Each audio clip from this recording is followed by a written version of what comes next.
Agora, dentro do interrogatório também é possível perceber a ocorrência da chamada confissão. Tá? A confissão é o acatamento, né? É a aceitação pelo próprio acusado de que a versão apresentada na denúncia ou na queixa-crime ela condiz com a verdade. Total ou parcialmente, ele vai aceitar alguma argumentação que foi posta contra ele, contra o interesse dele, né? Mas veja que como é que funciona essa confissão? Então eu posso voltar atrás, eu posso confessar sem deixar algo claro. Veja, vamos esclarecer esses pontos que são importantes para a gente trabalhar, tá? Então, quando o réu confessa, ele reconhece como verdadeiros os fatos narrados na denúncia ou na queixa-crime, né? Na peça da acusação. Agora, lógico, né? Não é tão simples isso, ou seja, existem situações nas quais essa confissão será parcial, eu posso voltar atrás, vamos pensar um pouco. Primeiro ponto, a confissão, pessoal, ela é retratável. O que é isso, retratável?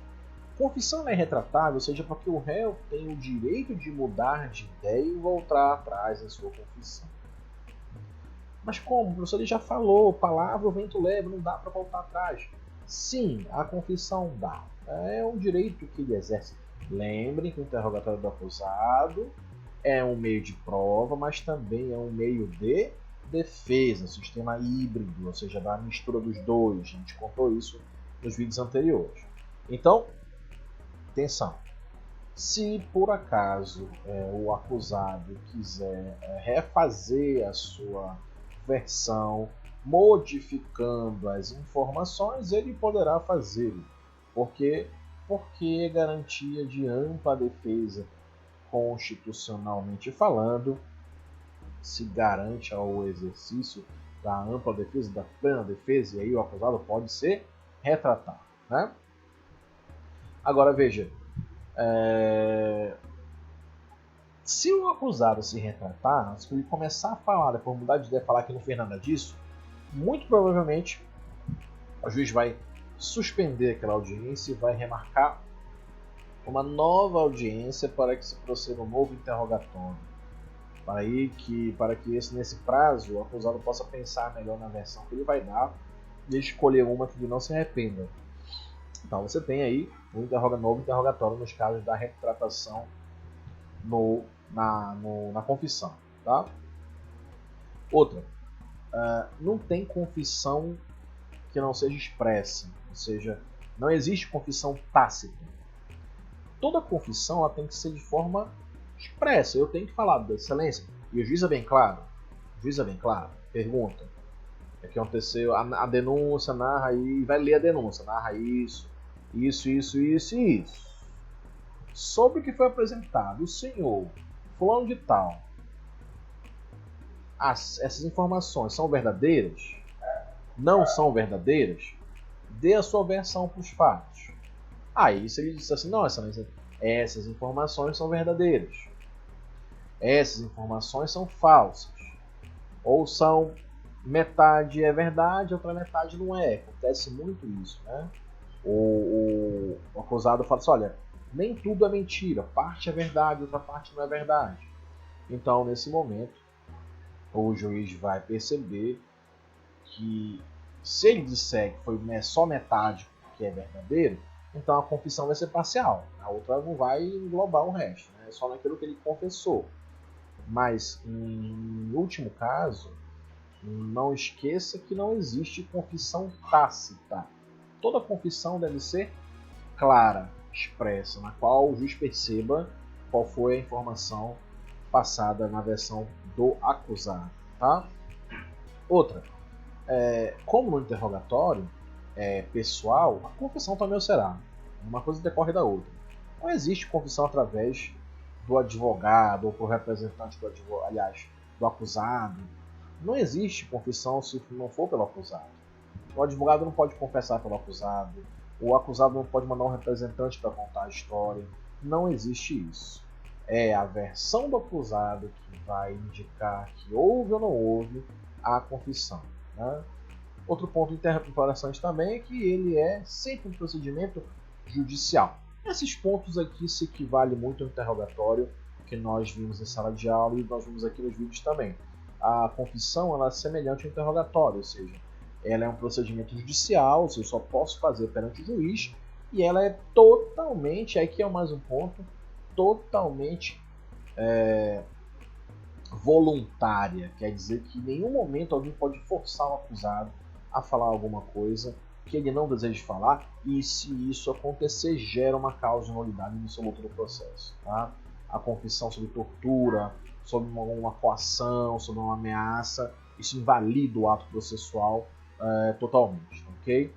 Então, ela tá má, mas ela pode ser também feita fora do processo? Pode, né? Pode. Só na delegacia de polícia eu já informo, não, fui eu que matei fulano, é isso mesmo. E aí, deixa eu mexer aqui na câmera para ajeitar aqui a gente. Pronto. Fui eu que matei fulano, é isso mesmo, então pronto. Então eu confessei o crime. Isso acontece? Acontece, logicamente acontece. Mas em acontecendo dessa maneira, as informações que eu prestei lá atrás vão ser novamente prestadas perante o juiz, porque você aprendeu que confissão é judicial, assim como interrogatório. Então, se você aprendeu isso, você já sabe que ela é feita perante o juiz e tudo é reduzido a termo nesses casos aqui. A gente sabe que é igual essa câmera que está filmando aqui, você e eu, na verdade só me filmando, é ela que vai gerar essa informação, vai deixar gravada que o acusado confessou o delito, tá bom? A confissão, ela também pode ser divisível, e aí entra aquela questão que eu acabei de te falar. Divisível por quê? Porque eu posso confessar só parte do que foi alegado contra mim. Eu falo, olha, parte disso é verdadeira, outra parte não é verdadeira. E aí a confissão tem um benefício, né? E você bem sabe, estudou isso lá no Direito Penal 2, né? Que a confissão ela é uma atenuante da pena nos termos do artigo 65 do Código Penal. Então, se ela é uma atenuante, eu tenho que saber se o réu confessou ou não, porque na hora que eu for calcular a pena, uma das modalidades do método trifásico de pena também é esse, saber se o acusado confessou ou não. E dito isso, o que a gente pode depreender disso tudo? Que ela é divisível. Eu posso confessar parte aqui apenas do que foi ventilado contra mim se eu for acusado no processo penal. Tá? Isso é muito importante você lembrar. E, ou seja, ela também tem a característica de ser informal. Como assim informal? Informal é a característica que a lei não exige uma forma. Eu posso confessar falando que eu fiz isso, eu posso confessar contando a história do dia que eu nasci, eu posso confessar de qualquer forma. Tá? Não se exige uma forma específica para a pessoa confessar a prática de um delito, ou seja, ela é informal. Tá? Então, não é só para repetir, só para deixar bem criterioso aqui na cabeça, a confissão é retratável, porque eu posso voltar atrás, ela é pessoal, porque só eu posso falar em meu próprio nome. Ela é judicial, porque ela é feita perante um órgão judiciário, ela é um órgão do juiz, né? O juiz é um órgão. Ela é voluntária, porque ninguém pode me forçar a cumprir, a fazer essa confissão. Ela é divisível, porque eu posso confessar apenas parte do que eu estou confessando. E ela é informal, porque não tem forma específica em lei para fazer. Eu posso confessar de qualquer forma. Tá legal até aí? E aí, o que acontece quando eu confesso? Ih, professor, então você já me falou, já adiantou aí que vai ter uma redução da pena, não é? Mas vamos ver com calma isso como é que funciona, tá? Ponto número 1. Se eu confessei, o que acontece comigo agora? Poxa, se eu confessei, então estou dizendo que eu cometi um delito, ou parte de delito, ou algo do tipo. Então eu vou ser condenado. Vou, porque eu confessei uma coisa que realmente eu fiz. E aí, logicamente, na hora de calcular a pena, o juiz vai levar em consideração o que eu confessei, se foi muito, se foi pouco, se era relevante o que eu falei. Ele vai considerar aquilo que eu disse para efeito de confissão. E como é que se faz essa consideração? Primeiro, número 1.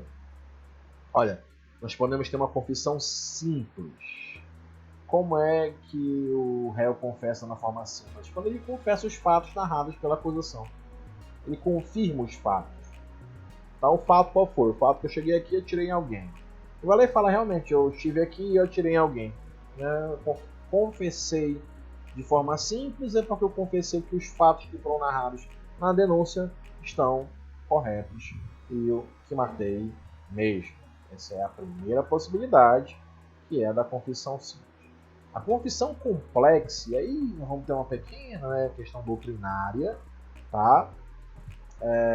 O réu confirma, né, que vários fatos delitivos também são objeto das apurações, ou seja, eu confesso vários fatos, realmente eu cometi vários fatos, não apenas um, né? Agora, e a qualificada? E aqui que é o ponto importante para você ficar atento. O que é confissão qualificada? Veja, confissão qualificada é aquela na qual o réu confessa os fatos, mas não assume a responsabilidade penal sobre eles. Ou então ele adiciona algumas circunstâncias para afastar a sua responsabilidade, né? Por exemplo, eu fui acusado de ter matado alguém. Aí o juiz pergunta, o senhor Rômulo, o senhor está sendo acusado aqui de ter matado alguém. O senhor confessa? O senhor matou alguém? Qual a sua versão para os fatos? Aí eu falo assim, Vossa Excelência, matei sim. Mas o fiz para resguardar a minha vida, agindo em legítima defesa.